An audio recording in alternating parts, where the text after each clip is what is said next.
साधना का तीसरा दिन पूरा हुआ। अब काम करने के लिए 7 ही दिन और रह गए हैं। कल प्रज्ञा के क्षेत्र में अपना कदम रखेंगे। अब तक शील के आधार पर समाधि का अभ्यास करते रहे, मन को वश में करने के काम का अभ्यास करते रहे इस आनापान की साधना द्वारा। कल का कदम बड़ा महत्वपूर्ण कदम। शील किस लिए पालन किया जाता है? शील अपने आप में बड़ा कल्याणकारी है। शील पालन करने वाला व्यक्ति बहुत से दुखों से छुटकारा पाता है। स्वयं को दुखी नहीं बनाता, औरों को दुखी नहीं बनाता। पर केवल शील पालन करने मात्र से कितने ही भली भांति शील का पालन क्यों न कर ले, केवल शील पालन करने से कोई व्यक्ति सारे दुखों से मुक्त नहीं हो सकता। तो शील किस लिए? शील समाधि के लिए, सम्यक समाधि के लिए। वैसे चित्त को एकाग्र ही करना हो तो बिना शील पालन किए भी बहुत से आलंबन होते हैं जिनके सहारे चित्त को एकाग्र किया जा सकता है। लेकिन वो समाधियां हमारे काम की नहीं। हमें सम्यक समाधि माने जहां चित्त मैला नहीं हो और एकाग्र हो, तो शील सम्यक समाधि के लिए। लेकिन सम्यक समाधि भी मन में विकार जागता है, हम उसे दूर करते हैं। मन में विकार जागता है, हम उसे दबा देते हैं और चित्त को एकाग्र करते हैं, तो समाधि हुई। मन को अपने वश में कर लिया, अच्छी बात तो हुई। शील पालन करने से और अच्छी बात हुई, समाधि का पालन करना और ऊंची बात हुई। लेकिन केवल समाधि से ही मुक्ति नहीं मिल सकती। सारे बंधनों से मुक्त नहीं हो सकता, सारे दुखों से मुक्त नहीं हो सकता, क्योंकि सारे विकारों से मुक्त नहीं हो सकता। जितनी बार मन में विकार जागा और उसे समाधि के बल पर दबाया तो दमन ही किया ना। तो अंतर मन की गहराइयों में वो विकार भीतर ही भीतर बढ़ता गया। वो सोए हुए विकार जिनको हमने भीतर दबा रखा है, न जाने कब ज्वालामुखी की तरफ फूट पड़ेंगे और हम पर हावी हो जाएंगे। तो जब तक अंतर मन की गहराइयों में दबे हुए विकारों को बाहर निकालकर उनसे छुटकारा न पाले, तब तक सही माने में छुटकारा नहीं हुआ। तो जो धर्म की तीसरी बात समझाई गई, स चित्त परियोदपनं, परिपूर्ण रूप से उसका शोधन हो जाए, धो ले, साफ कर ले, तो जड़ों तक सफाई हो जाए, तो वो काम प्रज्ञा से होता है। शील समाधि के लिए, समाधि प्रज्ञा के लिए और प्रज्ञा विमुक्ति के लिए। तो प्रज्ञा के क्षेत्र में कदम रखना है तो समझें प्रज्ञा क्या है। कल इसका अभ्यास करेंगे तो आज समझ लें क्या है। धर्म के 3 अंग शील में आए, दूसरे 3 अंग समाधि में आए। 8 अंग वाला धर्म है, 8 अंग वाला मार्ग है। तो बाकी जो बचे 2 वो प्रज्ञा में आए। वो क्या हैं? सम्मा संकप्पो, सम्मा दिट्ठि। सम्मा संकप्पो, सम्यक संकल्प। संकल्प विकल्प चलते ही है। हमारे संकल्प विकल्प चिंतन मनन सारे बंद हो जाएं, हम बिल्कुल निर्विचार बन जाएं, निर्विकल्प बन जाएं, इसके बाद प्रज्ञा का काम शुरू करें, यह आवश्यक बात नहीं। संकल्प विकल्प चलते हैं, लेकिन उन संकल्प विकल्पों में जरा तब्दीली आनी चाहिए, जरा सुधार आना चाहिए, जरा सा परिवर्तन होना चाहिए। नया नया साधक जब पहले शिविर में आता है तो अपने मानस के ऊपरी हिस्से पर जिन जिन विकारों का बहुत गहरा प्रभाव है, किसी के साथ कोई दुश्मनी चलती है, किसी बात को लेकर के मनमुटाव है, बहुत गहरा मनमुटाव है, तो बैठते ही वो सारी बातें याद आएंगी। उसके बाद उसके बारे में द्वेष का भाव जागेगा, दौर मनुष्य जागेगा, हिंसा का भाव जागेगा। क्योंकि पहले दिन से ही जैसे ही सांस का काम शुरू किया, हमने अपने मन का ऑपरेशन करना शुरू कर दिया। तो जो मन में खोट है, फोड़े को काटना शुरू किया तो फोड़े में जो खोट है, माने जो पीप है उसकी, वो उभर कर बाहर आएगी ही। किसी के प्रति दुर्भावना का भाव था तो बार बार वैसे विचार आते हैं। किसी के प्रति बहुत आसक्ति का भाव था, कोई काम वासना थी, कुछ था, वो बार बार आता है। सांस को देखते देखते देखते फिर ऐसे विचार आते हैं, फिर सांस की ओर लाते हैं, फिर ऐसे विचार आते हैं, फिर सांस की ओर लाते हैं। 1 दिन बीतते, 2 दिन बीतते, 3 दिन बीतते, ऐसे विचारों से जरा छुटकारा होता। विचार अब भी आ रहे हैं, लेकिन उतनी गंदगी भरे, उतने मैल भरे विचार नहीं है। अब बहुत बार चिंतन होता है तो धर्म की जो बात सुनी है, धर्म की जो बात समझी है, उसका चिंतन चलता है। कभी कभी थोड़ा दूषित चिंतन भी चल जाए, पर उतना दूषित नहीं जैसा कि काम शुरू करते ही हुआ। तो एक माने में यूं कहें कि सूरज तो उग गया, लेकिन उसके सामने बड़े काले काले घने घने मोटे मोटे बादल छाए हुए हैं, तो अंधकार ही अंधकार है। अब किसी तरह से उन बादलों को दूर करना शुरू करे तो मोटे मोटे काले काले घने घने बादल दूर होने लगे। फिर भी सफेद सफेद झीने झीने बादल हैं अभी तो रहे, उनके रहते हुए भी हमें प्रकाश मालूम होने लगा। ऐसे ही हमारा संकल्प विकल्प सुधरने लगा तो अगला कदम आसान हो गया। अगला कदम है सम्मा दिट्ठि सम्यक दर्शन। बस ये जो सम्यक दर्शन है, यही सही माने में प्रज्ञा है। लेकिन बड़ी भ्रांति होती है इस शब्द को लेकर के, आज तो होती ही है। 2500 वर्ष पूर्व के भारत में भी इस शब्द ने लोगों को बहुत भरमाया। आखिर भाषा है, उसकी अपनी सीमा है। कितनी ही समृद्ध भाषा क्यों न हो, वो सारे भावों को व्यक्त नहीं कर पाएगी। तो बहुत बार ऐसे होता है कि कोई एक ही शब्द अनेक अर्थों में प्रयोग होने लगता है। तो उस समय के समृद्ध से समृद्ध भारत की भाषा थी, उसमें ये शब्द, दर्शन शब्द अनेकार्थी था, आज भी अनेकार्थी है। एक तो दर्शन का बहुत मोटा मोटा अर्थ कि आंख खोल के हम कुछ देखते हैं तो दर्शन है, देख रहे हैं, किसी का रूप देख रहे हैं, रंग देख रहे हैं, रोशनी देख रहे हैं, आकृति देख रहे हैं तो दर्शन है। ये जो आंख खोल करके रूप, रंग, रोशनी, आकृति देखना, इसका इस सम्मा दिट्ठि से, सम्यक दर्शन से कोई संबंध नहीं, दूर परे का भी संबंध नहीं। एक दर्शन का और अर्थ चल पड़ा, ध्यान को लेकर के। आदमी साधना करने बैठता है और उसे गहराई से ऑपरेशन करके अपने विकारों को निकालना तो आता नहीं, बस चित्त को एकाग्र करना आता है। माने समाधि का काम कर लेता है, बेचारे को प्रज्ञा का काम करना नहीं आया। तो समाधि का काम करने के लिए कोई आलंबन चुनता है, कोई काल्पनिक आलंबन अधिकतर चुनता है।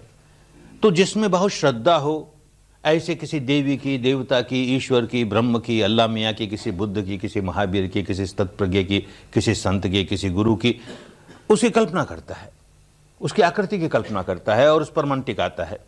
और बार बार ये काम करते करते करते, ये मानस का एक स्वभाव है कि एक ही बात को बार बार दोहराएंगे, एक ही बात का चिंतन बार बार करते चले जाएंगे। अब उस रूप का, उस आकृति का चिंतन बार बार कर रहे हैं, उसी का निधिध्यास चल रहा है। तो कुछ देर के बाद, कुछ दिनों के बाद अभ्यास करते करते ऐसा होने लगता है कि उसका बाह्य प्रक्षेपण होने लगता है। बंद आंखों के सामने वो रूप दिखने लगेगा, वो आकृति दिखने लगेगी, और भ्रम ये होगा कि देखो हमने अमुक देवी का दर्शन कर लिया, उस देवता का दर्शन कर लिया, ईश्वर का दर्शन कर लिया, आत्मा का दर्शन कर लिया, प्रकाश का, दिव्य ज्योति का दर्शन कर लिया, इत्यादि इत्यादि। तो सम्यक दर्शन इस अर्थ में भी चला कि ध्यान करते हुए तुम्हें किस रूप, आकृति का, रंग का, रोशनी का दर्शन होता है, उसका इस सम्यक दर्शन से कोई संबंध नहीं, दूर परे का भी संबंध नहीं। तीसरा एक अर्थ आज भी चलता है, उन जमाने में भी चलता था। हर परंपरा की अपनी अपनी एक दार्शनिक मान्यता होती है, अपनी एक फिलॉसफी होती है। तो जिस परंपरा के परिवार में कोई व्यक्ति जन्मा हो और उस समाज में पला हो, उस वातावरण में पला हो, तो बचपन से ही उस दार्शनिक मान्यता की बात सुनते सुनते सुनते, हमारी दार्शनिक मान्यता ऐसी है और यही सही है, हमारी दार्शनिक मान्यता ऐसी है और यही सही है, यही सही है, यही सही है करते करते अपनी बुद्धि पर इतने मोटे मोटे लेप लगा लेता है कि अब उसको दूसरी कोई मान्यता सही हो सकती है ऐसा चिंतन भी नहीं। और सारी मिथ्या और सारे दर्शन मिथ्या, जो हमारी मान्यता है, दार्शनिक मान्यता है, बस वो सम्यक। हर संप्रदाय की अपनी अपनी दार्शनिक मान्यता, और हर संप्रदाय कहेगा कि मेरी दार्शनिक मान्यता तो सम्यक और दूसरों की सबकी मिथ्या। तो भाई किसको सम्यक मानेंगे, किसको मिथ्या मानेंगे, फिर उलझ गए। शुद्ध धर्म की बात नहीं हुई। जहां ये दार्शनिक मान्यताओं का जंजाल किसी को बांधने लगता है, वहां समझ लेना चाहिए कि इस व्यक्ति को सम्यक दृष्टि कभी नहीं आएगी। अपना अनुभव तो है नहीं, सुना है, बचपन से सुनता आया, पढ़ता आया, मानता आया, और मानते मानते इतने मोटे मोटे लेप लगा लिए कि बस यही ठीक है, यही ठीक है, यही सम्यक है, यही सम्यक है। अब वो सचमुच जो सम्यक है उसको कैसे जानेगा? उलझ गया। तो सचमुच क्या सम्यक है? जो सच्चाई अपनी अनुभूति पर उतरे वो सम्यक। नहीं तो सुनी सुनाई बात है, पढ़ी पढ़ाई बात है, हम केवल उसे मान रहे हैं, श्रद्धा से मान रहे हैं, कि बुद्धि द्वारा तर्क वितर्क करके मान रहे हैं, जानने का काम नहीं करते। जानने का काम तभी होगा जबकि वो सच्चाई हमारी अपनी अनुभूति पर उतरने लगी। हमने दर्शन किया, हमने साक्षात्कार किया, माने हमने उसे अपनी अनुभूति पर उतारा। तो जितना जितना सत्य हमारी अनुभूति पर उतरता जा रहा है और उसे हम टुकड़े कर करके अच्छा यूं लगता है, ऐसा प्रतीत होता है, क्या सचमुच ऐसा ही है ये? तो उसको बड़ी समझदारी के साथ उसका विश्लेषण करते हैं, विघटन करते हैं, विश्लेषण करते हैं, तो उसके भीतर का सत्य प्रकट होना शुरू हो जाता है अपने अनुभव से। जितना जितना सत्य अपने अनुभूति से प्रकट हुए जा रहा है उतना उतना सम्यक, और वो जो सच्चाई सामने आई उसका विश्लेषण करते करते, विभाजन करते करते, विघटन करते करते उस सच्चाई को अंतिम अवस्था तक जान लिया, तो परम सत्य तक जान लिया, तो हमारा दर्शन सचमुच सम्यक हो गया, पूर्णतया सम्यक हो गया, अपनी अनुभूति से जाने। कोई व्यक्ति शास्त्र पढ़ करके बुद्ध नहीं बन जाता, बन भी नहीं जाता, बन ही नहीं सकता। कोई व्यक्ति शास्त्र पढ़ करके या चिंतन मनन करके कोई व्यक्ति अनंत नहीं बन जाता, जीवन मुक्त नहीं बन जाता, स्थित प्रज्ञ नहीं बन जाता। अनुभव, अपना अनुभव, जो प्रज्ञा, जो बोधि सिद्धार्थ गौतम में जागी, उसने केवल एक व्यक्ति को मुक्त किया, और वो एक व्यक्ति अकेला केवल सिद्धार्थ गौतम ही, दूसरा नहीं, हो नहीं सकता। हर व्यक्ति अपने भीतर उस सच्चाई का अनुभव करके, दर्शन करके, उसका विश्लेषण करते करते उसके अंतिम सत्य तक अनुभूति पर उतार ले, वो व्यक्ति अपने बंधनों से मुक्त होगा, क्योंकि उसकी अपनी बोधि है। बाकी सब पराया ज्ञान है, अपना ज्ञान नहीं है। तो अपना ज्ञान कैसे जागे, अपनी अनुभूति वाला ज्ञान कैसे जागे? इसके लिए प्रज्ञा के 3 सोपान, 3 सीढ़ियां बताई गई। पहले को कहा श्रुत प्रज्ञा, दूसरे को कहा चिंतन प्रज्ञा, तीसरे को कहा भावना प्रज्ञा। पुराने शब्द हैं, आज के हिंदी में उनका उपयोग नहीं होता, फिर भी समझें। श्रुत प्रज्ञा, क्या श्रुत प्रज्ञा? माने वो ज्ञान, प्रज्ञा किसी और को जागी और उसने अपने ज्ञान को शब्दों में उतारा, बात समझाई लोगों को, और हमने सुनी या उसकी कही हुई बात किसी पुस्तक में छपी, हमने पढ़ी, हमने सुनी, हमने पढ़ी, तो वो शुद्ध ज्ञान कहलाया। बहुत अच्छा है, बुरा नहीं है, उसको बुरा नहीं कहते। जो आदमी कभी शुद्ध धर्म की बात अपने जीवन में सुनेगा ही नहीं, वो अपने भीतर शुद्ध धर्म जगह कैसे पाएगा? प्रज्ञा की बात सुनेगा ही नहीं, किसको प्रज्ञा कहते हैं, किसको सम्यक दर्शन कहते हैं, ऐसा कभी सुना ही नहीं, तो जिस भ्रांति में पड़ा है सारा जीवन भ्रांति में बीत जाएगा ना। तो सुनना बड़ी अच्छी बात है, लेकिन सुन करके अपने सामने दीवारें खड़ी कर ले। सुन लिया ना तो जान गया ना, जाना कुछ नहीं, मान रहा है केवल, और कहता जान गया ना, मैं तो सब जान गया ना। उसके प्रति बड़ी अंधश्रद्धा पैदा कर देता है। उस अंधश्रद्धा के मारे कहता है मैं जान गया, मैं जान गया, मैं जान गया। किसी किसी में अंधश्रद्धा नहीं होती, तो जरा चिंतन मनन करके सोचता है कि जो बात सुनी है, चाहे वो बुद्ध की वाणी है कि किसी और की वाणी है, सुनी है, तो भाई जो सुनी है वो क्या तर्क संगत है, वो क्या बुद्धि संगत है, वो क्या युक्ति संगत है, क्या वो मानने लायक है? यूं चिंतन करता है तो जो परंपरा के बुजुर्ग हैं, अपने परिवार के, अपने समाज के, जो परंपरा की सांप्रदायिक मान्यताओं के आचार्य हैं, उनका आसन हिलने लगता है। तो वो धमकाते हैं कि देख ये वाणी हमारी परंपरा के अमुक महापुरुष की वाणी, हमारे परंपरा के शास्त्रों की वाणी, और तू इसे मानता नहीं, तू इस पर तर्क वितर्क करता है, तो जानता है कि क्या परिणाम होगा। तुझ में श्रद्धा नहीं इस पर, तो परिणाम क्या होगा? मरने के बाद तुझे नरक मिलेगा। और फिर नरक की व्याख्या, ऐसा कुंभी पाक नरक, और ऐसा नरक, और वैसा दोजक। और ये सारा सुन करके बेचारे के रोंगटे खड़े हो जाए, अरे बाबा, नहीं मानने से मुझे ऐसा नरक मिलेगा तो मान लेता हूं, मैं तो अभी मान लेता हूं। डर के मारे मानता है, या तो अंधश्रद्धा से मानता है या भयभीत होकर के मानता है। कभी कभी यही संप्रदाय के ठेकेदार प्रलोभन भी देते हैं, हमारी परंपराओं की ये जो दार्शनिक मान्यता है ना, इसको तुम बिना चूं चां किए, बिना तर्क वितर्क किए, जैसी है वैसे ही मान लोगे, तो जानते हो क्या परिणाम होगा? मरने के बाद स्वर्ग मिलेगा। और फिर स्वर्ग की व्याख्या, ऐसा स्वर्ग, ऐसा स्वर्ग, उसमें ऐसी अप्सराएं और ऐसे पीने के लिए इस तरह की शराबें वहाँ की मिलेगी, अरे ये होगा वो होगा, बेचारे के मुंह में पानी आना शुरू हो जाए। अरे मान लेने मात्र से अगर ये कुछ मिलता है, हमारा क्या बिगड़ता है? हम तो मान लेते हैं, अभी मान लेते हैं। तो या तो अंधश्रद्धा से माना, या भयभीत होकर के माना, या लोभ लुब्ध होकर के माना, माना ही माना, जाना नहीं बिल्कुल। तो अगला कदम उठाना बहुत जरूरी। हम मनुष्य हैं ना, हमको मनुष्य किस लिए कहा गया?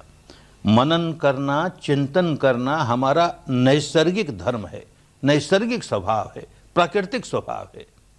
अंधविश्वास से किसी बात को मान लिया तो समझो कि मनुष्यता का ये बहुत बड़ा लक्षण खो दिया उसने, मनन करना। इसीलिए मनुष्य को मनुपुत्र कहते हैं। अरे मनुपुत्र क्या, ये तो कहानियों की बात, कहानियों की बात। अपने ही मानस का पुत्र है। मैं जैसा हूं, भला हूं, बुरा हूं, जिस प्रकार का भी हूं, अपने ही मानस का पुत्र हूं। इस माने में मनुपुत्र कहा। चिंतन करना, मनन करना मनुष्य का नैसर्गिक स्वभाव है। तो नहीं इन बातों को सुनता और चिंतन मनन करता है, तर्क वितर्क करता है, संकल्प विकल्प करता है कि जो बात सुनी है वो कैसी है, तर्क संगत है कि नहीं, न्याय संगत है कि नहीं, बुद्धि संगत है कि नहीं। और फिर एक कठिनाई खड़ी हो जाती है। जो व्यक्ति जिस परंपरा में जन्मा है और उस परंपरा के लेप लगाए हैं बुद्धि पर, जब चिंतन करने बैठेगा, जब उस मान्यता पर तर्क वितर्क करने बैठेगा, तो अधिकतर, हमेशा तो नहीं, पर अधिकतर उस मान्यता का वकील बन जाएगा। हमारी मान्यता देखो क्यों ठीक है, इस कारण से ठीक है, उस कारण से ठीक है, उसका न्यायीकरण करता चला जाएगा। तो तर्क वितर्क भी गलत हुआ। और मान लो कि सही तर्क वितर्क भी हुआ, तो भाई बुद्धि से ही माना ना, और बुद्धि की अपनी सीमा है। कुछ बातें ऐसी होती हैं कि जो बुद्धि द्वारा नहीं समझी जाएंगी, क्योंकि वैसा अनुभव नहीं हुआ। जैसे जैसे अनुभव होता चला जाएगा वैसे वैसे बुद्धि समझ पाएगी, नहीं तो नहीं समझ पाएगी। तो आज जो बात बड़ी तर्क संगत लगती है, बुद्धि संगत लगती है, आगे जाकर के वही बड़ी असंगत लगने लगे, कौन जाने, क्योंकि उसकी अपनी सीमा होती है। और दूसरी बड़ी बात ये कि चाहे श्रुत ज्ञान हो और चाहे चिंतन ज्ञान हो, है पराया ही, अपना नहीं। हमने केवल उस पर बुद्धि लगाई, तर्क वितर्क किया, उसको हमने बुद्धि के तराजू पर तोल के देखा, हमने उसे तर्क के कसौटी पर कस के देखा, अपना अनुभव नहीं है। पराये ज्ञान को हमने बुद्धि के तराजू पर तोल के देख लिया, तर्क की कसौटी पर कस के देख लिया, अपना नहीं है। पराया ज्ञान हमारे लिए खाद का काम कर सकता है, खाद्य का नहीं। ज्ञान अपनी अनुभूति से जो जागेगा वो हमारा कल्याण करेगा, वही हमको जो बात जैसी है उसको जानने में सहायक बनेगा, क्योंकि अनुभूति से जान रहे हैं। और अनुभूति भी प्रारंभिक अवस्था में तो मोटी मोटी ही होगी, लेकिन मालूम हो जाए किस तरह से अनुभव करके गहराइयों से जाना जा सकता है, रास्ता मिल जाए तो अंतिम सत्य तक उसकी सच्चाई जान जाएंगे। तो तीसरी जो है उसे भावनामयी प्रज्ञा कहा। भावनामयी, 2500 वर्ष में शब्दों के अर्थ बदल जाते हैं। आज तो भावना, कोई बहुत भावुक हो जाए, सेंटिमेंट हो जाए, उसके लिए भावना शब्द का इस्तेमाल होने लगा भारत में। उन दिनों की भाषा में वो नहीं। अपने अनुभव पर जो बात उतर रही है, जो घटना घट रही है, भवित हो रही है, हमारे भीतर जो भवित हो रहा है और बार बार भवित हो रहा है, उसका बहुलीकरण हुए जा रहा है, हमारी अनुभूति का बहुलीकरण हुए जा रहा है, वो भावित हुए जा रहा है। वो प्रज्ञा जो हमारी अनुभूति के बल पर सत्य का दर्शन बार बार हमारे भीतर करवाती है, सच्चाई की अनुभूति कराई जा रही है, वही आगे बढ़ती बढ़ती बढ़ती हमको मुक्त अवस्था तक ले जाएगी। उसको भावनामयी प्रज्ञा कहा। बस ये भावनामयी प्रज्ञा है जो हमारा कल्याण करेगी। ये नहीं रहे तो 1000 श्रुत प्रज्ञा हो, 1000 चिंतन प्रज्ञा हो, हमारा कल्याण होने वाला नहीं है। एक उदाहरण से समझें। कोई बहुत भूखा आदमी शाम को किसी रेस्टोरेंट में चला गया, बहुत बढ़िया रेस्टोरेंट, जाके बैठा। बैरे ने आकर के मेनू का कार्ड सामने रख दिया। वो उसे पड़ गया, अरे आज तो इस रेस्टोरेंट में बहुत बढ़िया भोजन बना है, बहुत बढ़िया भोजन बना है। मुंह में पानी आया। एक घटना घटी। अब दूसरी घटना, बैरे को ऑर्डर देता है, ये भोजन ले आ। 5 मिनट 10 मिनट लगेंगे भोजन आने में, तब तक क्या करे? तो इधर उधर नज़र पसार के देखता है और कुर्सियों पर लोग बैठे हैं, उनका भोजन आ गया है, वो भोजन खा रहे हैं। तो उनके मुंह की ओर देख करके चिंतन करता है कि जरूर आज का भोजन बहुत बढ़िया है, इन लोगों को देखो कितना स्वादिष्ट लग रहा है, तो आज का भोजन बहुत बढ़िया है। दूसरी घटना घटी। तीसरी घटना, बैरा ले आया, भोजन परोस दिया, अब उसे वो उठा के चखने लगा, स्वयं खाने लगा। ये तीसरी घटना।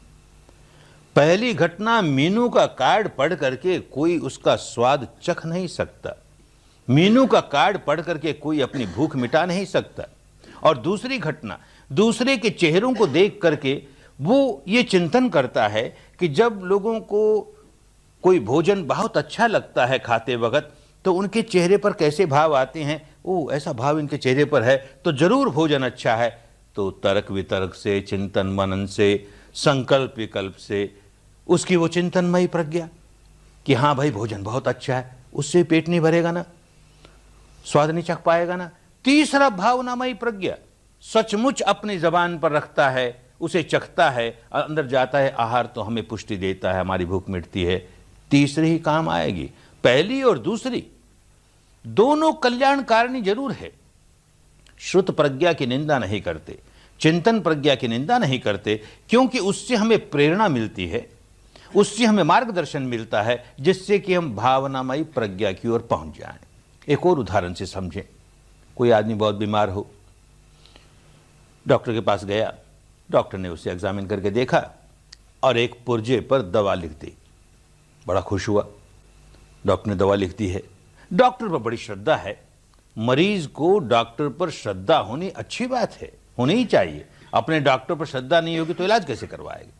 लेकिन यही श्रद्धा अंधश्रद्धा बन गई तो क्या करता है, घर आकर के उस डॉक्टर की एक मूर्त बनाता है, उसका कोई चित्र रखता है और उसके सामने धूप दीप जला करके, नैवेद्य चढ़ा करके और फूल चढ़ा करके और हाथ जोड़ करके 3 बार नमस्कार करता है, उसकी फेरी लगाता है और वो पुर्जा निकाल करके पाठ करना शुरू करता है।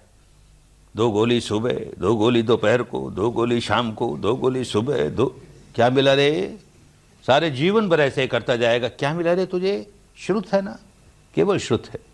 अगला कदम उठाएगा, उससे जरा समझदार आदमी होगा तो फिर डॉक्टर के पास जाएगा कि महाराज आपने ये दवा तो लिख दी, पर इससे मेरा ये रोग कैसे दूर होगा?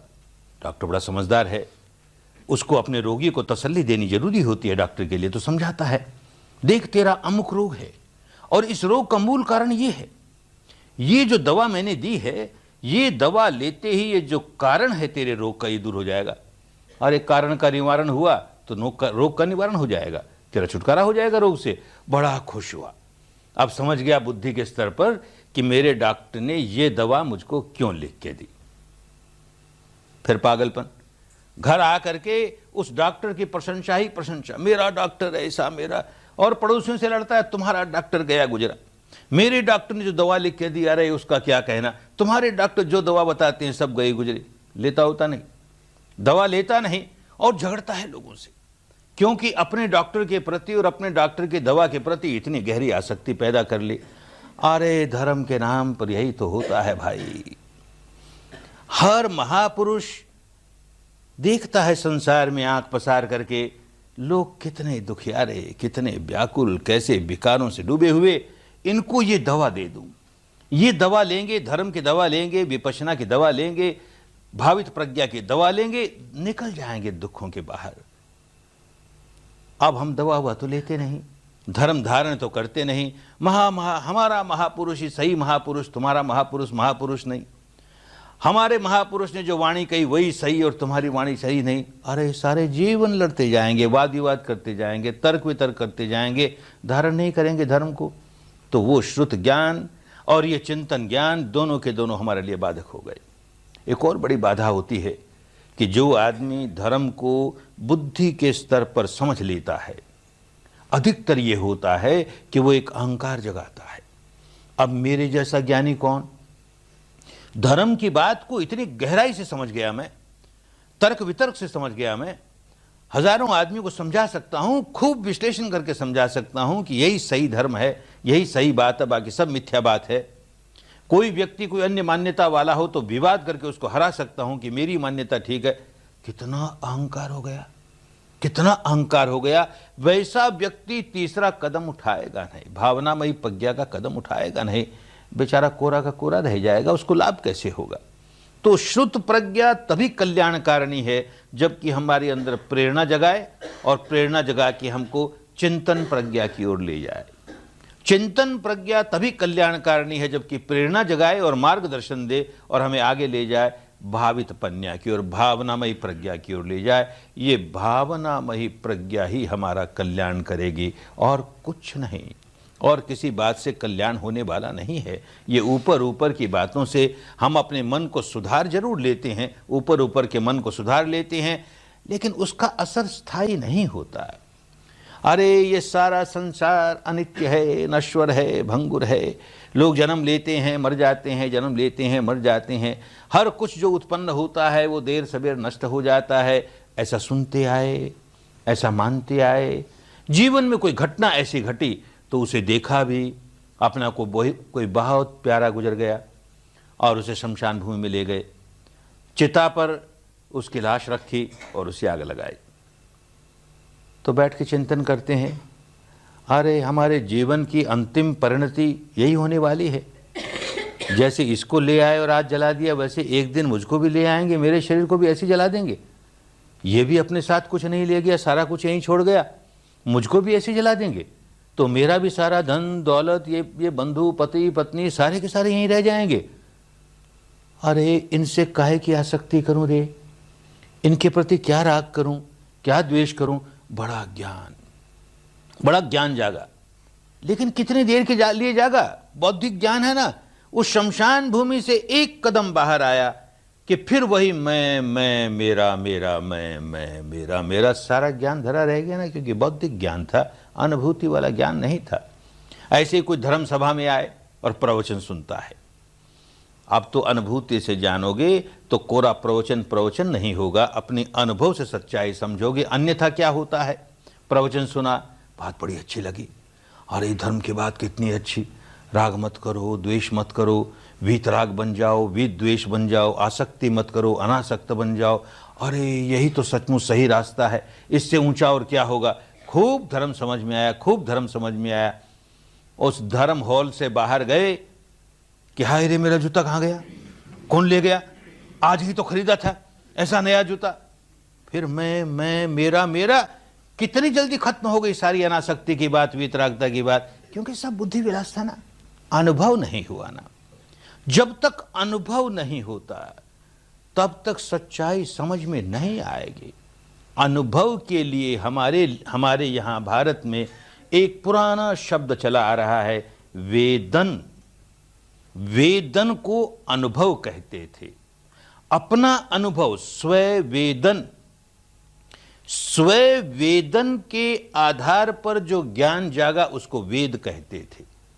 आप तो धीरे धीरे पुस्तकों के ज्ञान को वेद कहने लगे। भारत की पुरानी भाषा, उसे समझें। स्ववेदन माने इस 3.5 हाथ की काया के भीतर क्या अनुभव हो रहा है, क्या अनुभव हो रहा है, उसके आधार पर जो ज्ञान जागता है वो हमारे लिए कल्याणकारी ज्ञान है।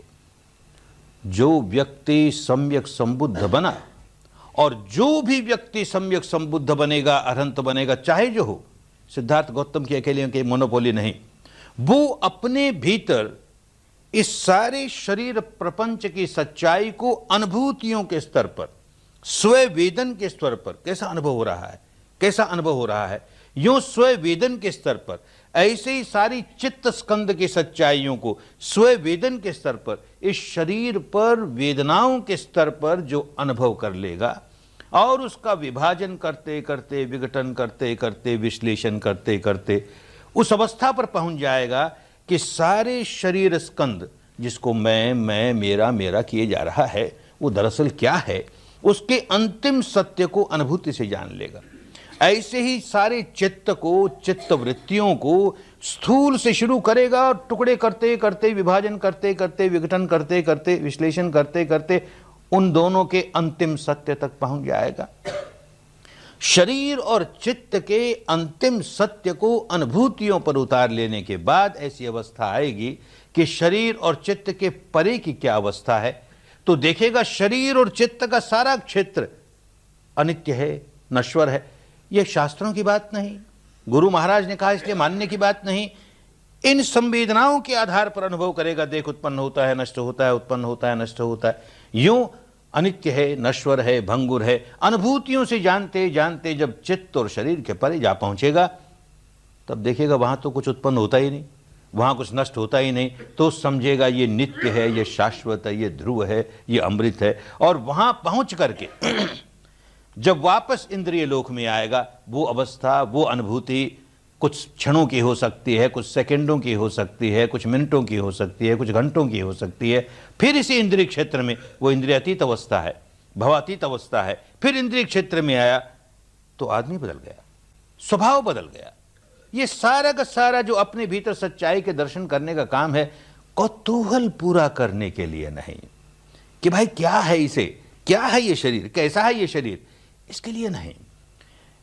इस सारे की सारी यात्रा में, सच्चाई के दर्शन की यात्रा में, सच्चाई के अनुसंधान की, शोध की यात्रा में हम अपने अंतर्मन के स्वभाव को पलटे जा रहे हैं। और ये अंतर्मन का स्वभाव पलटते पलटते, उसके विकारों से मुक्त होते होते हम अपने दुखों से मुक्त हुए जा रहे हैं। इस व्यक्ति ने जो सम्यक संबुद्ध बना, यही काम किया। इसके पहले बहुत ध्यान लगाए, बहुत तरह की साधनाएं की, बात बनी नहीं, तो कहा अपने भीतर क्या सच्चाई है इसको देखें। शरीर और चित्त की और इन दोनों के परस्पर जो प्रतिक्रिया होती है उसकी क्या सच्चाई है इसको देखें। तो इसी प्रकार सांस से काम शुरू किया और देखते देखते यहाँ संवेदना मालूम होने लगी और फिर गहराइयों से सारी बात समझ में आने लग गई। क्या समझ में आया? ये सारा शरीर जो इतना ठोस लगता है अंदर जाकर के जैसे जैसे जैसे जैसे अनुभूतियों के स्तर पर जानते चले जाओगे तो देखोगे जो उसका ठोसपना है वो दूर हुए जा रहा है, दूर हुए जा रहा है। समय लगता है, कितना समय लगे हम नहीं कह सकते, लेकिन जैसे बताया जाए वैसे काम करते चले जाए तो उसका विश्लेषण विघटन होते होते उस अवस्था पर पहुंच जाता है जहां दिखता है कि अब इससे आगे टुकड़े नहीं हो सकते। सारा का सारा शरीर ऐसे परमाणुओं से बना हुआ कि जिनका अब और आगे टुकड़े नहीं हो सकते। ये अंतिम सत्य है, भौतिक जगत का ये अंतिम सत्य है। नन्ना सा परमाणु कण, परमाणु शब्द भी नहीं इस्तेमाल किया क्योंकि देखा इतना सूक्ष्म है, और भारत की उस समय की भाषा में जितने शब्द थे उनमें से कोई उसको उपयुक्त नहीं लगा। क्या शब्द, तो नया शब्द गढ़ता है भारत की भाषा को, बड़ी समृद्ध भाषा को एक नया शब्द गढ़ के देता है, अथ कलाप। पुरानी भाषा में कलाप कहते थे इकाई को, ऐसी इकाई जिसमें 8 बात एक साथ जुड़ गई। अब वो अलग नहीं हो सकती, 8 साथ ही रहेंगी। क्या 8 बात जुड़ गई? पृथ्वी धातु, जल धातु, वायु धातु, अग्नि धातु, ये 4 महाभूत और इनके अपने अपने गुण धर्म स्वभाव। एक एक महाभूत का, एक एक धातु का अलग अलग स्वभाव। ये 4 स्वभाव और 4 धातु दोनों जुड़ करके एक इकाई हुए, और ये अब नहीं टुकड़े हो सकते इनके। ये अंतिम सत्य भौतिक जगत का, अपने शरीर का भी और सारे भौतिक जगत का ये अंतिम सत्य कि अब टुकड़े नहीं हो सकते। ये अंतिम सत्य देखता है एक एक कण को, और एक कण और दूसरे कण के बीच में पोल, उसे आकाश कहा। एक कण और दूसरे कण के बीच में, एक कलाप और दूसरे कलाप के बीच में इतनी बड़ी पोल, और पोल ही पोल, पोल ही पोल, पोल ही पोल। लगता यूं है कि सारा बड़ा ठोस है, अरे तो लगता है यूं कि ठोस है, सच्चाई तो कुछ और ही है। तो सच्चाई को देखते देखते उस अवस्था पर पहुंच गया, सब्बो पज्जलितो लोको, सब्बो लोको पकंपितो पकंपितो पकंपितो। अरे सारा का सारा शरीर, सारा का सारा चित्त केवल प्रज्वलन है, प्रकंपन है, प्रज्वलन है, प्रकंपन है। शीघ्र गति से उत्पन्न होता है, नष्ट होता है, उत्पन्न होता है, नष्ट होता है। देखता है सारा विश्व ऐसा ही है, उत्पन्न होता है, नष्ट होता है इतनी शीघ्र गति से। तो ये मोटे मोटे तौर पर अनित्य को समझ लेना, जो उत्पन्न होता है वो खत्म हो जाता है, जो जन्म लेता है वो मर जाता है, ये तो बुद्धि के स्तर पर अनित्य को समझना हुआ।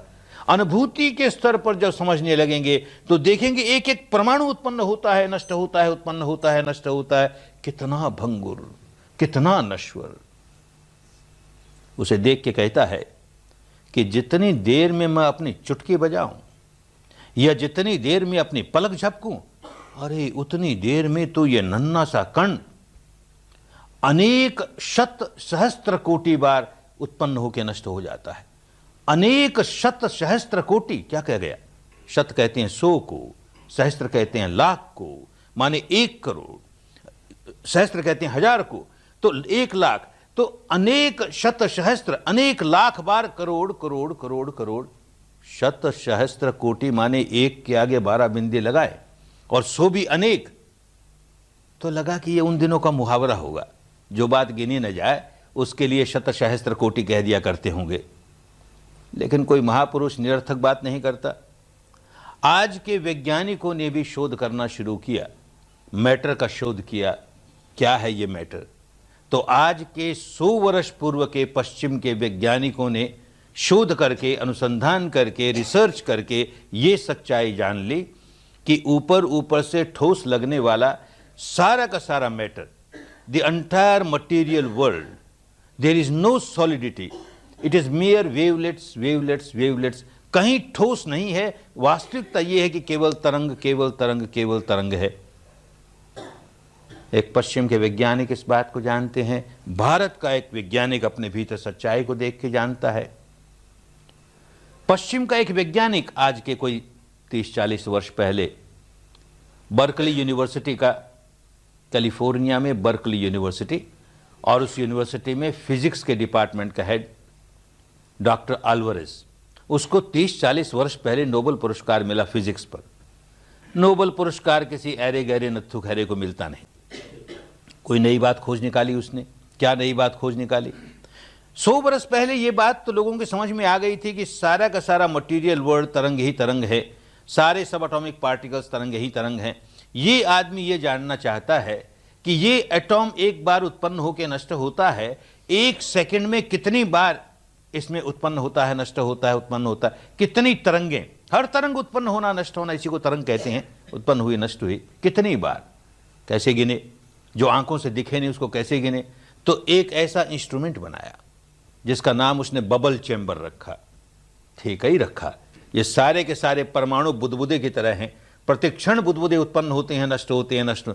उस यंत्र के सहारे उसने गिन करके बताया कि 1 सेकंड में ये नन्हा सा परमाणु कण 1 सेकंड में 1 के आगे 22 बिंदी लगाएं, इतनी बार उत्पन्न होकर नष्ट हो जाता है। और 1 के आगे 22 बिंदी लगाएं। पश्चिम का एक वैज्ञानिक इस सच्चाई पर पहुंचा कि ये नन्हा सा परमाणु कण 1 सेकंड में 1 के आगे 22 बिंदी लगाएं, इतनी बार उत्पाद व्यय होता है। भारत का एक महान वैज्ञानिक इसी सच्चाई को देख के कहता है कि जितनी देर में चुटकी बजाऊं उतनी देर में अनेक शत सहस्त्र कोटि बार उत्पाद होकर व्यय हो जाता है। दोनों उसी सच्चाई पर पहुंचे। कितना बड़ा अंतर, दोनों में कितना बड़ा अंतर। ये तो धर्म की गंगा है ना, सब तरह के लोग आते हैं, सब देशों के लोग आते हैं, सब जाति के लोग आते हैं, सब संप्रदाय के लोग आते हैं, सब मान्यता के लोग आते हैं। अनेक लोग शिविरों में पश्चिम के भी आते हैं। कोई उस स्थान का भी आया, बर्कले का भी, और उसने जब ये बात सुनी, डॉक्टर अल्वारेज का नाम सुना, तो वापस गया, तो उससे मिलने चला गया। और फिर वापस आया यहाँ पर, तो हमको रिपोर्ट देता है कि वो डॉक्टर अल्वारेज में उससे मिलकर आया। हमें इस बेचारे की निंदा नहीं करनी, पर सच्चाई की बात ये, वो इतना तनाव वाला, इतना खिंचाव वाला, इतना व्याकुल आदमी, इतना शॉर्ट टेम्पर्ड। क्या हो गया भाई? वो भी उसी सच्चाई पर पहुंचता है, भारत का एक वैज्ञानिक भी उसी सच्चाई पर पहुंचता है। ये निर्मल हो गया, निर्गंत हो गया, मुक्त हो गया, अनंत मैत्री से भर उठा, अनंत करुणा से भर उठा, अनंत मुदिता से भर उठा, अनंत उपेक्षा भाव से भर उठा।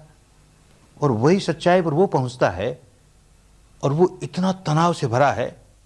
उस व्यक्ति ने जो पहला एटॉम बम बना, उसमें उस व्यक्ति का हाथ था, और उस व्यक्ति के मन में ये आता है कि जो पहला एटॉम बम जापान गिराया गया, उसको मैं अपनी आंखों से देखूं कि मेरा इजाद किया हुआ बम क्या प्रभाव लेकर के आता है, उसका क्या परिणाम होता है। उस जहाज में जाता है, हवाई जहाज में, जिसने बम गिराया, उसकी मनोवृत्ति इतने का नाश करने में वो सहायक बनता है, और यहां इसकी मनोवृत्ति क्यों अंतर आया, ये समझना चाहिए कि इस व्यक्ति ने भावनामयी प्रज्ञा जगाई, अपनी अनुभूतियों से सच्चाई को जाना, और वहां उसको श्रद्धा है अपनी बुद्धि पर, उसको विश्वास है अपनी बुद्धि पर, उसको श्रद्धा है अपने यंत्र पर, विश्वास है अपने यंत्र पर।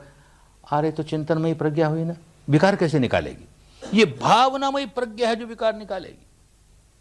अंदर अनुभव करके, स्वयं वेदन करके सच्चाई को जानना शुरू कर देंगे, मानस बदलता चला जाएगा, मानस का स्वभाव बदलता चला जाएगा। इसी शरीर स्कंद के प्रति, चित्त स्कंद के प्रति जो मैं मेरे का भाव है, इसके प्रति गहरी आसक्ति है, टूटती चली जाएगी, टूटती चली जाएगी, अनासक्त होता चला जाएगा। इसलिए भावनामयी प्रज्ञा का अभ्यास करना है, बुद्धि विलास के लिए नहीं, बुद्ध कौतूहल पूरा करने के लिए नहीं, अनुभव द्वारा सच्चाई जान करके अपने विकारों से मुक्त होने के लिए।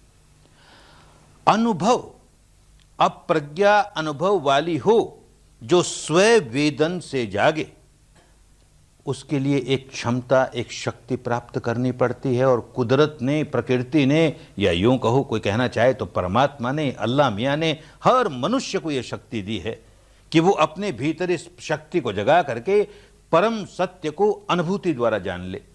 वो भावनामयी प्रज्ञा अपने भीतर जगा ले, ऐसी शक्ति है उसके पास। वो शक्ति नहीं जागे तो करेगा कैसे? किसी के पास आंख देखने की, आंख से देखने की शक्ति ही नहीं है, देखिएगा कैसे? कान से सुनने की शक्ति नहीं है, सुनेगा कैसे? तो पहले वो शक्ति जागे। ऐसे ही अपने सारे शरीर के भीतर कैसे उत्पाद व्यय हो रहा है, उत्पाद व्यय हो रहा है, वो वेदनाओं के स्तर पर जानने की शक्ति ही नहीं जागी तो जानेगा कैसे? फिर बुद्धि विलास करके रह जाएगा। ये शक्ति जगानी बहुत जरूरी। ये कहानी चलती है अपने यहां, 2 लड़के बहुत गरीब, उनमें एक अंधा, जन्म का अंधा, और दोनों भीख मांग के अपना पेट पाले। एक दिन ऐसा हुआ कि जो अंधा था वो बहुत बीमार हो गया, बहुत तेज ताप हो गई। दूसरे ने कहा तू यहीं रह भाई, तेरे लिए भीख मैं ही मांग लाता हूं। और गया भीख मांगने के लिए। और ऐसा संयोग हुआ उस दिन कि किसी घरवाली ने उसे खीर दे दी। बड़ा खुश हुआ, पात्र था नहीं बेचारे के पास, तो हथेली में जो खीर मिली वो पी ली। आया लौट करके तो ईमानदारी के साथ कहता है भाई तेरे लिए नहीं ला सका, मेरे पास कोई पात्र तो था नहीं, आज तो खीर मिली और बड़ी स्वादिष्ट थी। उस बेचारे ने कभी खीर खाई नहीं। वो पूछता खीर क्या होती है? अरे तुझे नहीं मालूम खीर क्या होती है? भाई मैंने तो कभी खाई नहीं, देखी नहीं, मैं क्या जानूं। अरे खीर सफेद सफेद होती है। अरे पर सफेद सफेद क्या होता? वो जन्म का अंधा है, उसे क्या मालूम सफेद सफेद क्या होता? अरे जो काला नहीं होता वो सफेद होता है। ये काला क्या होता है? उसको सफेद नहीं मालूम, उसको काला नहीं मालूम। बड़ा मूर्ख है, तुझे सफेद नहीं मालूम, मुझे काला नहीं मालूम। भाई नहीं मालूम, मैं क्या करूं? तू समझा ना। पास में कोई बगुला पक्षी खड़ा था, पकड़ लाया उसे। ऐसा सफेद होता है। उसने कहा देखता हूं कैसा सफेद होता है। आंख तो है नहीं बेचारे के, अंगुलियों से छू करके कहता अब समझ गया सफेद कैसा होता है। बड़ा मुलायम मुलायम होता है। कहता मूर्ख हो रे, उसमें मुलायम होने की, खुरदरे होने की क्या बात है? सफेद सफेद है, मुलायम भी हो सकता है, खुरदरा भी हो सकता है, इस पक्षी की तरह सफेद। अरे तूने कहा इस पक्षी की तरह सफेद, हमने हाथ लगा के देखा ये मुलायम है, अब तो कहता मुलायम भी नहीं है। तो बता भाई कैसा सफेद होता है? अरे तू जरा ठीक से देख, ये पक्षी जैसा है ना वैसे ही सफेद, बगुले जैसा सफेद। क्या करे बेचारा? फिर उस पर हाथ फेर के देखता है, चोंच से शुरू करता है और सारे हाथ को, सारे शरीर को यूं देख जाता है। अब समझ गया, टेढ़ा है ना तो सफेद टेढ़ा होता है, तेरी खीर टेढ़ी है। तब से ये मुहावरा चल पड़ा, तेरी खीर टेढ़ी है। तो ये जितनी दार्शनिकता की बात करने वाले लोग हैं भारत में या भारत के बाहर, हमारा ये दर्शन, हमारा ये दर्शन, हमारी ये फिलोसफी, सबकी खीर टेढ़ी है। अनुभव नहीं किया ना, सुनी सुनाई बात है, अनुभव करने की शक्ति ही नहीं जगाई ना। ये 3 दिन तक यही काम करते रहे, अपने आप अपने वेदन से, स्वयं वेदन से अनुभव जगाएं, प्रज्ञा जगाएं। सांस का काम इसलिए शुरू किया कि छोटे से स्थान पर सांस का अनुभव करते करते करते इतनी सी दूरी में संवेदना जागने लगी, तो स्वयं वेदन हुआ, प्राय वेदन नहीं है। गर्मी महसूस होती है तो मुझे महसूस होती है, कल्पना नहीं है, सचमुच महसूस होती है। धड़कन महसूस होती है तो मुझे महसूस होती है, कल्पना नहीं है, किसी दूसरे की कही हुई बात नहीं है। यूं स्वयं वेदन यहां शुरू हुआ, आप देखेंगे कल तो सारे शरीर में स्वयं वेदन होने लगेगा, अपने अनुभव से सच्चाई जानने लगेंगे। बस प्रज्ञा का काम सही रूप में शुरू हो जाएगा। क्या होगा इसका परिणाम, क्या होगा? आगे बढ़ेंगे तो पहले तो अनित्य बोध जागेगा। ये सारा कुछ नश्वर है, नश्वर है, भंगुर है, भंगुर है, ऐसे कहते आए वो अपनी जगह। अब अपने अनुभव से जानेंगे सचमुच नश्वर है, सचमुच भंगुर है। देख उत्पन्न होता है और नष्ट हो जाता है, उत्पन्न होता है और नष्ट हो जाता है। अनुभव नहीं कर रहा तो भ्रांति होती है। बाहर बाहर की दुनिया को देख के भी कहता है अनित्य है, नश्वर है, भंगुर है, बड़ी भ्रांति होती है। आंखों से दिखता है फिर भी कहता है नश्वर है, भंगुर है, भ्रांति होती है। क्या भ्रांति होती है? जो काम बड़ी शीघ्र गति से हो रहा हो वो हमारे लिए भ्रांति पैदा करेगा, बहुत भ्रांति पैदा करेगा। एक उदाहरण से समझें। एक व्यक्ति रात को सोया और सोते समय उसने दीपक जलाया, मोमबत्ती जलाई, सो गया। सुबह उठा, वही दीपक जल रहा है, वही मोमबत्ती जल रही है। अब भ्रांति उसको ये रहेगी कि देख वही मोमबत्ती जल रही है, वही दीपक जल रहा है, वही प्रकाश है। अरे कहाँ वो प्रकाश है? रात भर में तो कितना बदल गया। बड़े ध्यान से उसे देखेगा तो पता लगेगा कि एक क्षण में एक लो उठी और नष्ट हुई, दूसरी आई नष्ट हुई, तीसरी आई नष्ट हुई, बीच में कोई अंतराल नहीं है। एक के बाद एक, एक के बाद एक लो उठती है, नष्ट होती है, उठती है, नष्ट होती है, और हमें भ्रम होता है कि वो ये है, वही है, जबकि वो नहीं है, बदलती जा रही है। ये इलेक्ट्रिक बल्ब, मैंने इसकी ओर 2 बार उंगली उठाई। हमको क्या भ्रम होता है, वही इलेक्ट्रिक बल्ब है, वही प्रकाश है। अरे कहाँ वही प्रकाश है भाई? अगर वही प्रकाश होता तो ये इलेक्ट्रिक कंपनी वाले महीने के आखिर में काहे का बिल भेज देते? इतना करंट कंज्यूम किया, लाओ पैसा। काहे का पैसा? ये बल्ब हम खरीद के लाए, ये स्विच हमने ऑन की और ये प्रकाश है, तुम काहे का पैसा मांगते? बेचारा ठीक ही मांगता है। अपने जनरेटर से विद्युत निर्माण करता है और वो तारों के सहारे आती है और जलती है, आती है और जलती है, इतनी शीघ्र गति से उत्पन्न होती है, नष्ट होती है, उत्पन्न होती है, नष्ट होती है। हमको भ्रम होता है वही है, वही है, वही है। ये भ्रांति कैसे टूटे? दर्शन तो है, ये भी दर्शन है, सम्यक नहीं हुआ क्योंकि उसका विघटन नहीं हुआ, उसका विश्लेषण नहीं हुआ, उसकी गहराइयों में नहीं गए। एक और उदाहरण से समझे। सुबह एक नौका पकड़ी और नदी के उस पार चला गया। उस पार दिन भर अपना जो काम करना था सो किया, शाम को उसी नौका में बैठ के वापस आ गया। तो क्या भ्रम होगा? सब इसी भ्रम में रहेंगे ना कि ये जो गंगा मैंने सुबह पार की थी, शाम को वही गंगा पार की। अरे वो गंगा कहाँ? सुबह वाली गंगा तो कहीं गई, और भ्रम ये चलता है कि वही गंगा। जरा उसमें डुबकी लगा के देखें। एक डुबकी लगाई और सिर ऊपर किया, दूसरी डुबकी लगाई, सिर ऊपर किया, तीसरी डुबकी लगाई, सिर ऊपर किया। हमेशा भ्रम ये बना रहेगा कि मैं उसी गंगा में डुबकी लगा रहा हूं, उसी गंगा में। बड़े ध्यान से देखिएगा तो पता लगेगा वो गंगा कहां रे। पहली डुबकी लगाई वो गंगा तो बह गई, उसका एक कतरा, एक बूंद नहीं बची। दूसरी डुबकी दूसरी गंगा में लग रही है, तीसरी डुबकी तीसरी गंगा में लग रही है। यह भ्रम निकालने के लिए बड़े ध्यान से देखना होता है, और ध्यान से देख करके भी अपने भीतर की विश्लेषण विघटन करने की शक्ति नहीं जागी, फिर भ्रांति ही रहेगी। जो जो हमारी आंख की शक्तियों से देख करके हम जान सकें, ये मोमबत्ती की लौ, ये दीपक की लौ, देख आंख से दिखती है, उठी खत्म हुई, उठी खत्म हुई। लेकिन ये इलेक्ट्रिक बल्ब की प्रकाश, इसका उत्पन्न होना नष्ट होना आंखों से नहीं दिखाई देता। ये हमारी आंख की शक्ति के भी आगे चला गया, नहीं दिखाई देगा हमें। ऐसे ही वो गंगा बह रही है, हमें आंख से दिखाई देती है। देख गंगा बही, दूसरी डुबकी दूसरी गंगा में लगी, गंगा बही, तीसरी, समझ में आता है, आंख से दिखाई देती है। ये बात कैसे समझेगा बेचारा कि जिस व्यक्ति ने डुबकी लगाई वो भी बह गया, दूसरी डुबकी बिल्कुल दूसरे व्यक्ति ने लगाई, तीसरी डुबकी बिल्कुल तीसरे व्यक्ति ने लगाई। कैसे समझेगा? वो अनुभव करने की शक्ति जागनी चाहिए ना।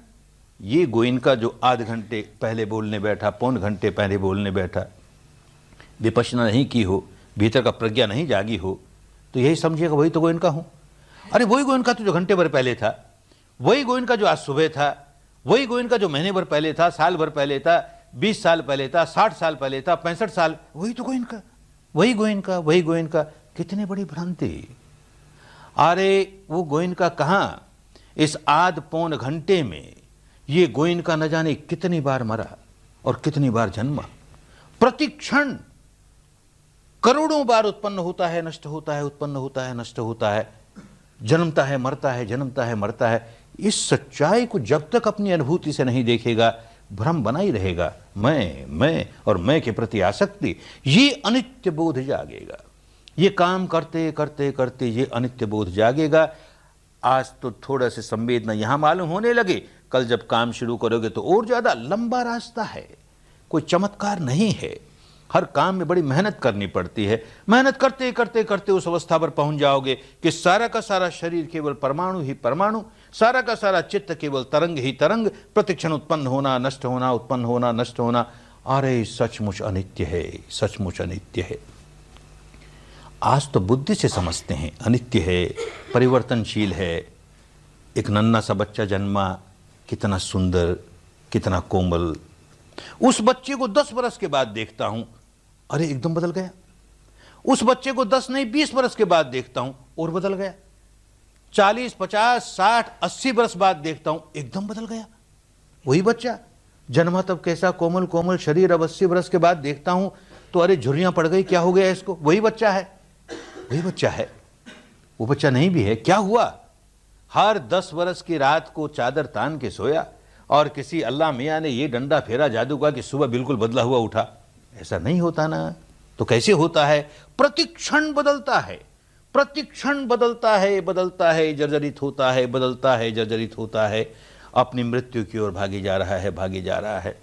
नहीं समझता, अनुभूति से सच्चाई नहीं समझता तो बड़ा खुश होता है। मैं 20 बरस का हो गया ना, तो 20 बरस की बड़ी जश्न मनाता है, अपनी बर्थडे पार्टीज मनाता है, जन्म दिवस मनाता है। Happy birthday to you, happy birthday to you. बेचारा को होश नहीं है। मैं 20 बरस अपनी मृत्यु के समीप चला गया, काहे की खुशियां मनाता हूं रे? 20 वर्ष नजदीक चला गया, 25 वर्ष नजदीक चला गया। इसका मतलब ये भी नहीं कि जब जब जन्म दिवस आए तब तो सिर पीट के रोएंगे, हाय रे 1 बरस और चला गया मृत्यु के समीप। धर्म रोना नहीं सिखाएगा, होश जगाएगा। इतना समय गया, अब आगे न जाने कितना समय है। जो समय है उसका सदुपयोग करूंगा, रोएगा नहीं, होश रहेगा। विद्या जागी है ना, प्रज्ञा जागी है ना, होश रहेगा। बात समझ ले, अनुभूति से बात समझेगा, तब इन प्रवचनों का कोई असर नहीं होता। जिस दिन अनुभव से जानने लगोगे और गहराइयों में चले जाओगे, उस दिन सारी बात बिल्कुल समझ में आने लगेगी। अनित्य है, नश्वर है, अनित्य है, ये अनित्य बोध जागेगा। ये अनित्य बोध जितना जितना पुष्ट होता चला जाएगा, प्रज्ञा का ये हिस्सा जो हमारे भीतर अनित्य है, ये अनुभूति से सिखा देता है, वो हिस्सा जितना जितना पुष्ट होता चला जाएगा, प्रज्ञा का दूसरा हिस्सा अपना सिर उठाने लगेगा। उसे दुख बोध कहा। क्या दुख बोध? काम शुरू करते ही दुख बोध होने लगा ना, बैठा तो पांव टूटा रे, मरा रे, कमर टूटती है रे, सिर दुखता है रे, कहाँ फंस गए रे, ये क्या करने लगे रे, हमको तो जरा भी आनंद नहीं आता रे, ऐसा रे वैसा रे, दुखाया ना सामने। इसको दुख बोध नहीं कहते। ये काम करते करते करते इसी 10 दिन के शिविर में या 2 10 दिन के शिविर में या 3 10 दिन के शिविर में ऐसी अवस्था आएगी, ये सारी पीड़ाएं खत्म हो गई, सारा भारीपन चला गया, सारा शरीर केवल तरंगे ही तरंगे, पकंपितो नन्ही नन्ही तरंगे। बड़ी स्फुरना होगी, भीतर ही भीतर बड़ा पुलक रोमांच होगा, बड़ा अच्छा लगेगा। तो कहेगा अरे अब की प्राप्त हो गया, बड़ा आनंद आया, बड़ा आनंद आया, मुक्तानंद आ गया कि मोक्षानंद आ गया कि आत्मानंद आ गया कि परमात्मानंद आ गया कि ब्रह्मानंद आ गया, बस मिल गया। इसी के लिए कर रहे थे सारा काम। तो सुबह तो ऐसी अनुभूति हुई और शाम को नहीं हुई, फिर भारीपन आ गया। तो रोता रोता आता हमारे पास कि गुरुजी सुबह तो बहुत अच्छी साधना हुई थी, ऐसा आनंद आया, ऐसा आनंद आया, शाम को तो नहीं आया महाराज। अरे तो होश कर, वो शरीर और चित्त की ही अनुभूति थी और वो अनित्य है, समाप्त हो गई ना, रोता काहे को है? जो उत्पन्न होता है देर सवेर समाप्त हो जाता है। ये होश जागेगा कि जिसको मैं सुख मान रहा हूं, आनंद मान रहा हूं, क्योंकि वो शरीर और चित्त की अनुभूति है, नित्य नहीं है, शाश्वत नहीं है, ध्रुव नहीं है, देर सवेर समाप्त होने वाली है। और कितनी ही सुखद अनुभूति क्यों न हो, जब वो पलटेगी बदलेगी तो दुख में बदलेगी। तो दुख है, दुख तो दुख है ही। जिसको सुख कह रहा हूं दुनियादारी की भाषा में, वो भी दुख है। दुख यूं अपने अनुभव से जानने लगेगा। जिसको सुख मान लिया उसके प्रति आसक्ति पैदा कर ली, आसक्ति पैदा कर ली तो जैसे ही वो सुख मिटा, दूर हुआ, वैसे रोना शुरू कर देगा। हर आसक्ति रुलाएगी हमें, हाय रे छूट गया रे, वो सुख तो आया था, छूट गया रे, छूट गया रे। तो उसमें दुख समाया हुआ है, ये बात अनुभूति से जानने लगेगा। ये अनित्य बोध जागेगा, दुख बोध जागेगा, तो एक तीसरा बोध जागने लगेगा। प्रज्ञा का तीसरा हिस्सा अपना सिर उठाने लगेगा। उसे अनात्म बोध कहा। यह शब्द बड़ा भ्रामक हो गया। ये अनात्म शब्द जब ऐसे बावले लोगों के हाथ में गया कि जिनको केवल दार्शनिक मान्यताओं से लेन देन है, ऐसे व्यक्तियों के हाथ में गया तो समझो धर्म डूब गया, तो समझो प्रज्ञा डूब गई। अब लड़ते हैं, विवाद करते हैं। एक कहता आत्मा है, दूसरा कहता आत्मा नहीं है।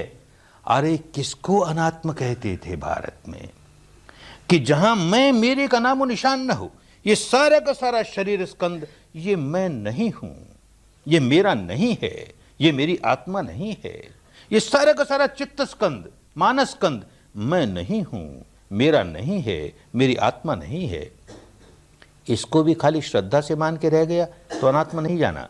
इसको केवल बुद्धि से चिंतन मनन करके मान गया, आत्मा नहीं जाना। अनुभूति द्वारा देखता है, कहां मैं हूं रे, किसको मैं कहता हूं?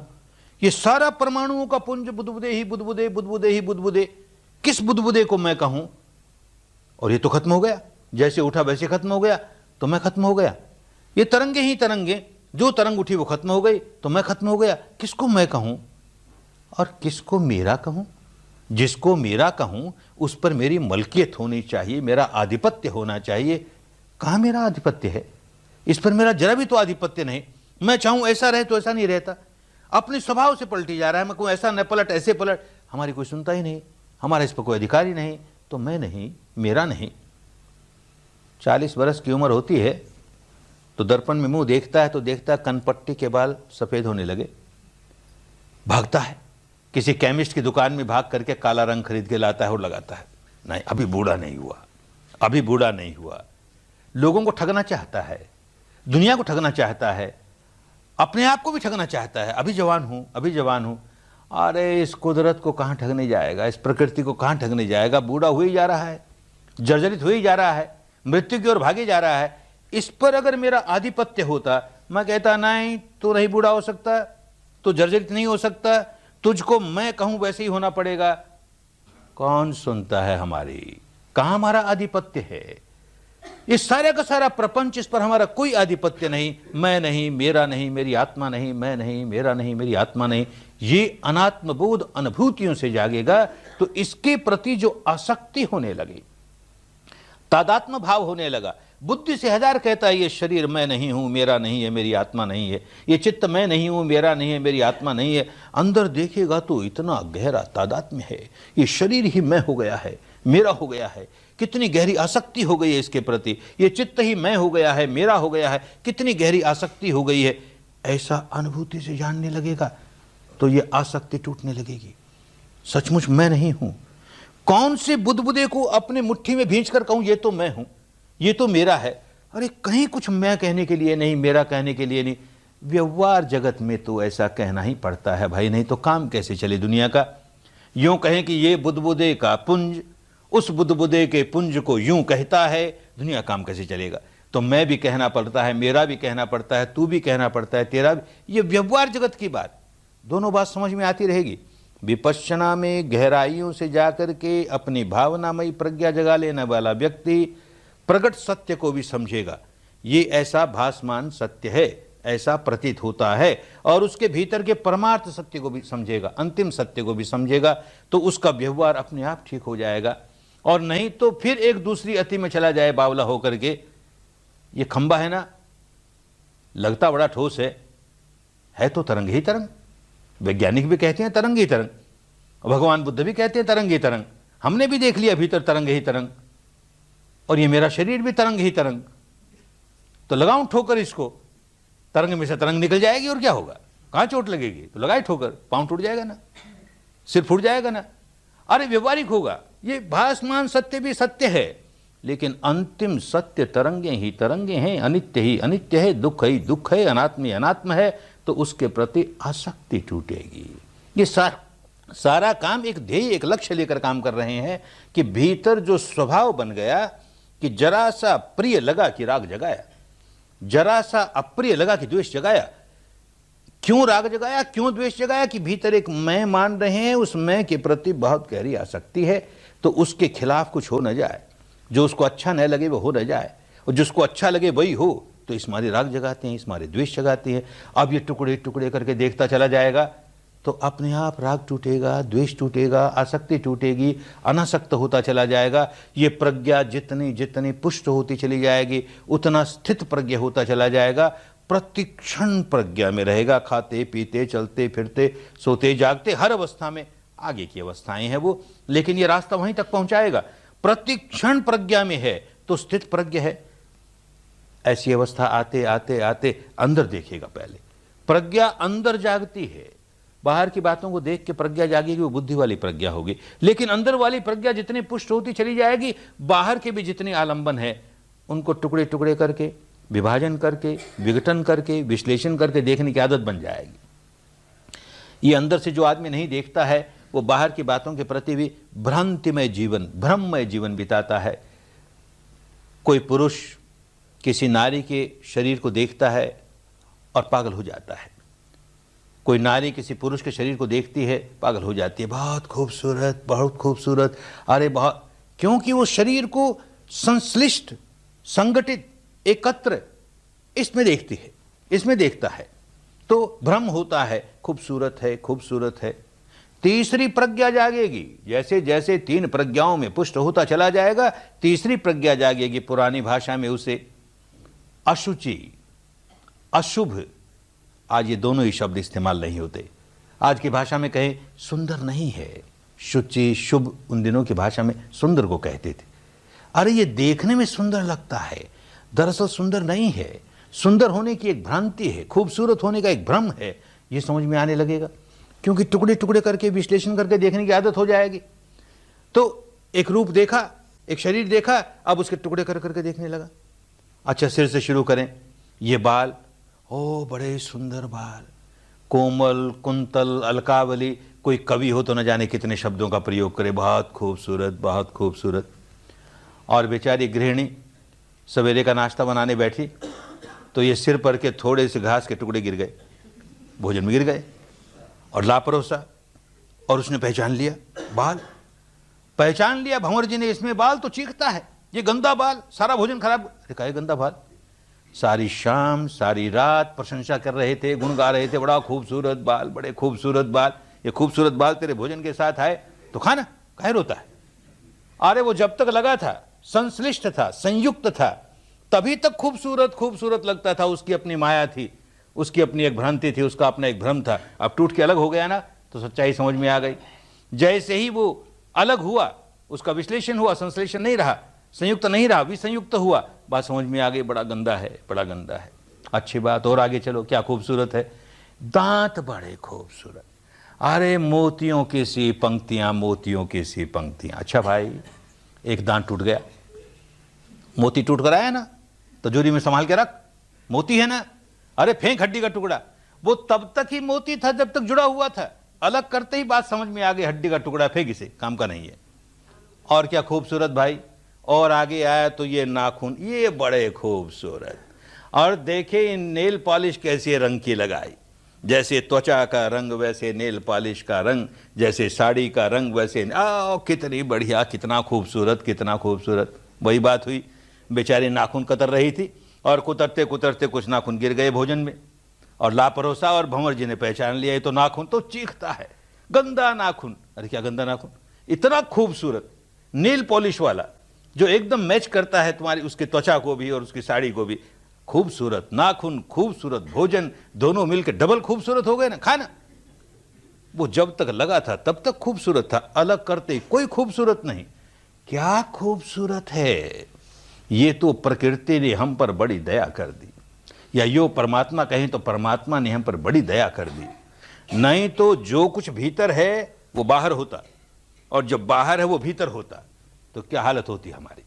इन कुत्तों से, बिल्लियों से, कौवों से, गिद्धों से, चीलों से जान छुड़ानी मुश्किल हो जाती, डंडा लिए फिरते दिन भर।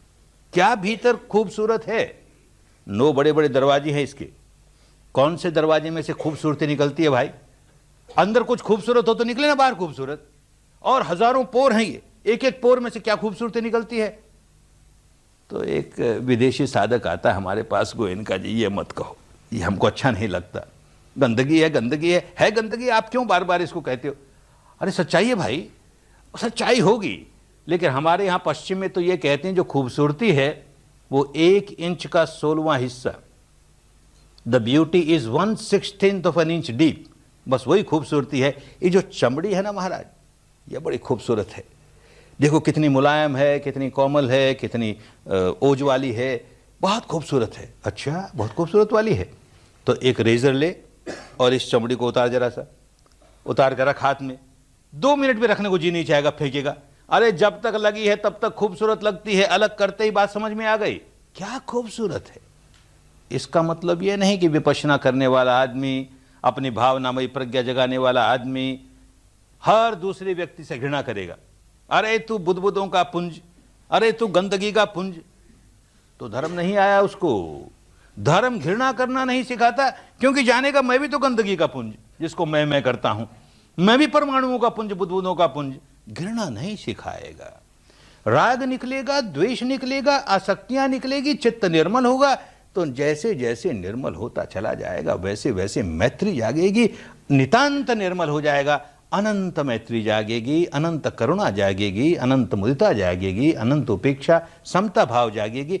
जीवन ही बदल जाएगा, आदमी ही बदल जाएगा। उस अवस्था पर पहुंचने के लिए सारा काम कर रहे हैं। किसी दार्शनिक मान्यता को पुष्ट करने के लिए नहीं, हमको लेना देना क्या कि ये दार्शनिक मान्यता सही है वो खराब है। अरे होगी सही, हमारे क्या काम आई। अपने भीतर आत्मा के अस्तित्व को मानने वाला व्यक्ति भी उतना ही राग जगाता है, द्वेष जगाता है, अहंकार जगाता है, ममकार जगाता है, और व्याकुल रहता है, सारे जीवन भर व्याकुल रहता है। अपने भीतर किसी आत्मा के अस्तित्व को नहीं मानने वाला व्यक्ति भी उतना ही अहंकार जगाता है, ममकार जगाता है, राग जगाता है, द्वेष जगाता है, गांठें बांधता है, सारे जीवन दुखियारा रहता है। क्या मिल गया भाई?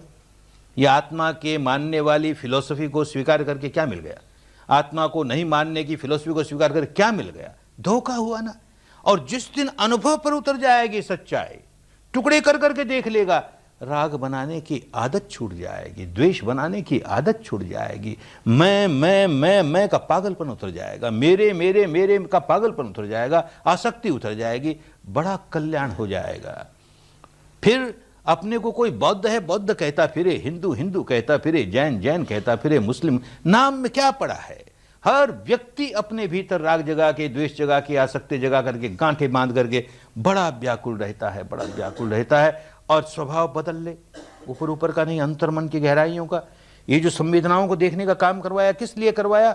हमारा अंतर्मन हमेशा संवेदनाओं के साथ रहता है। ये ऊपर ऊपर का मन इधर उधर के चिंतन में पड़ेगा। ये अंतर्मन तो हमेशा संवेदना को जानता रहेगा, अच्छी लगेगी राग पैदा करेगा, बुरी लगेगी द्वेष पैदा करेगा।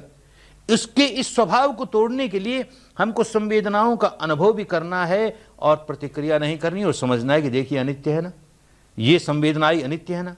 संवेदना किसको कहें? शरीर पर जो स्वयं वेदन होता है, स्वयं अनुभव करता है, उसके लिए हम संवेदना शब्द का प्रयोग करते हैं। खूब अच्छी तरह समझ लेना चाहिए। तो जो अनुभव होता है वो देखेगा वो नित्य है क्या, शाश्वत है क्या, ध्रुव है क्या? तो देखिएगा नहीं है नित्य। उत्पन्न हुआ, देर सवेर समाप्त हो गया, उत्पन्न हुआ, देर से समाप्त हो गया। इस तरह की संवेदना हुई कि उस तरह की संवेदना हुई, नित्य नहीं है, शाश्वत नहीं है, ध्रुव नहीं है, ये मैं नहीं है, ये मेरा नहीं है। यूं खूब समझ में आने लगेगा तो इसके प्रति जो राग जागता था सुखद होने पर, इसके प्रति जो द्वेष जागता था दुखद होने पर, इसके प्रति जो मैं मेरे का भाव जागता था मोह मूढ़ता की वजह से, टूटना शुरू हो जाएगा। टूटते टूटते टूटते उस अवस्था पर पहुंच जाएगा जो वीत राग अवस्था है, जो वीत द्वेष अवस्था है, जो वीत मोह अवस्था है। मुक्त हो गया, भव भव के बंधनों से मुक्त हो गया। इस काम को करने आए, लंबा रास्ता है। कल जो कदम उठाएंगे वो सही दिशा में पहला कदम, बड़ा कल्याणकारी कदम होगा। हम अपने सारे शरीर में कहाँ कहाँ संवेदना है और उस संवेदना को हम अनित्य न जानने की वजह से कैसे राग जगाते हैं, कैसे द्वेष जगाते हैं, उसको समझने का, अनुभव से समझने का पहला कदम, नन्हा सा कदम। कभी ये मान करके कल काम नहीं शुरू कर देना कि जैसे ही विपश्यना करने बैठेंगे ये सारे शरीर में परमाणुओं के दर्शन होने लगेंगे, ये उत्पन्न होना, नष्ट होना। अरे नहीं भाई नहीं, देर लगेगी, अभी शुरू होगा। शुरू तो स्थूल स्थूल सच्चाइयों के साथ ही होगा, पर काम करते करते उस अवस्था पर पहुंच जाएगा, हर साधक पहुंच जाएगा। काम करना पड़ेगा, स्वयं मेहनत करनी पड़ेगी, मन को बड़ा तीक्ष्ण बनाना पड़ेगा, बड़ा सूक्ष्म बनाना पड़ेगा, वो शक्ति जगानी पड़ेगी जिससे कि हम अपने शरीर की संवेदनाओं का अनुभव कर सके, तटस्थ भाव से अनुभव कर सके। तो अब तक हमने नासिका के सारे हिस्से को, ऊपर वाले होठ से लेकर के इस तिकोने हिस्से पर मन लगाया। मन को और सूक्ष्म बनाने के लिए, और तीक्ष्ण बनाने के लिए, और संवेदनशील बनाने के लिए ये करना पड़ता है कि उसको छोटी जगह पर टिकाएं।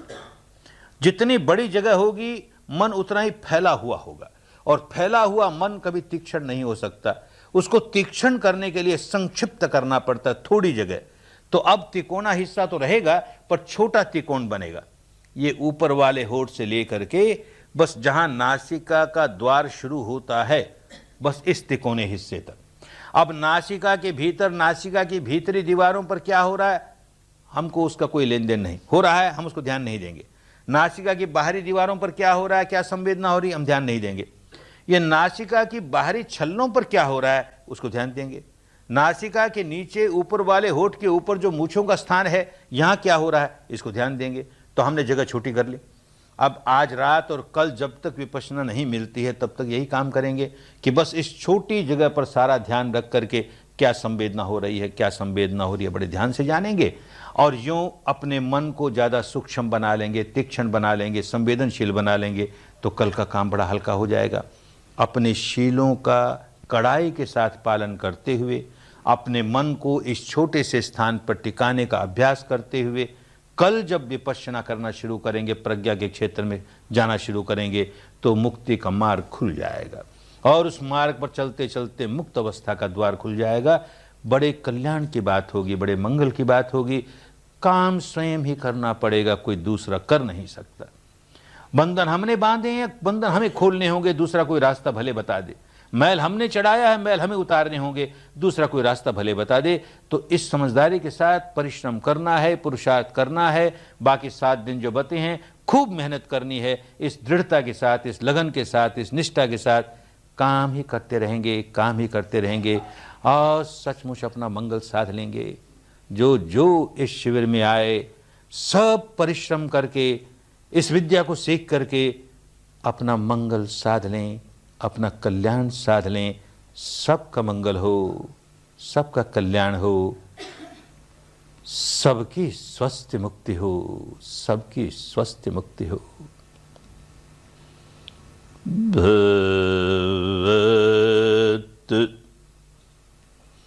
सर्व मंगलं भवत सर्व मंगलं भवत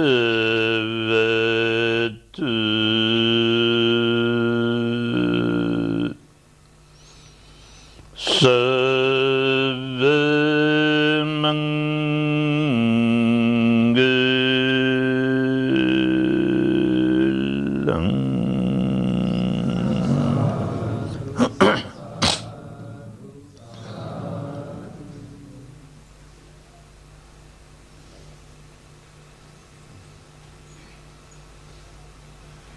फलहु फलहु फलहु।